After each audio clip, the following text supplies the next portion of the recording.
I don't think I was ever seriously, let alone professionally, engaged in the visual arts outside the theatre until quite recently, until about 15 years ago.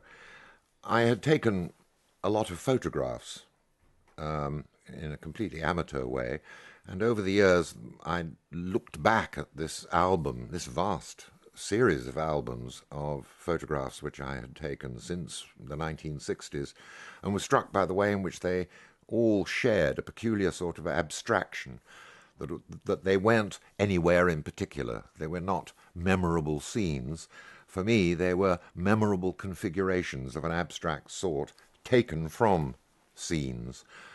And looking backward at them after 20 years of doing them simply as, for me, memorable photographs, I began to think, wouldn't it be nice to actually start making abstract configurations, not just photographing things, but taking things from dumps and putting them together.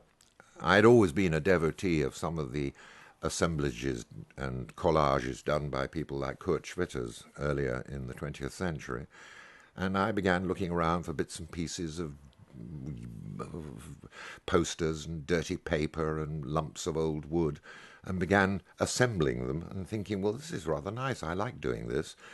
And I was working in Santa Fe on an opera, living in a house which had been loaned to me by an art dealer, and his estate manager had seen me putting together bits of wood and bits of paper, and he asked me, he said, Dr. Miller, have you ever tried working in metal?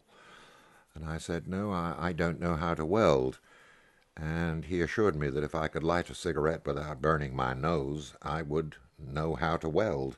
And indeed, in the course of an hour or so, he taught me how to do a simple form of welding, and he would take me round to scrap yards, and we'd take a lot of this metal refuse, and with his help, I began to weld them together. So I have worked over the last 15 or 20 years with assemblages, with collage, and putting stuff together. And Michael Proudfoot came to me and said, would you like to make a film about this in two parts, starting with the collage and then having a second program devoted to the work that I did with metal, with the help of this rather nice man, Jim Johnson, who was a sort of Denver cowboy, who was amazingly skillful with welding, and he equipped me with a MIG welder and a dark helmet and a dark glass, which meant that I wouldn't harm my eyes. And I was delighted to find that I could indeed weld. Uh, and I rather regret not being able to do it here in London, but I can't do it without setting fire to this house that I've lived in for nearly 50 years.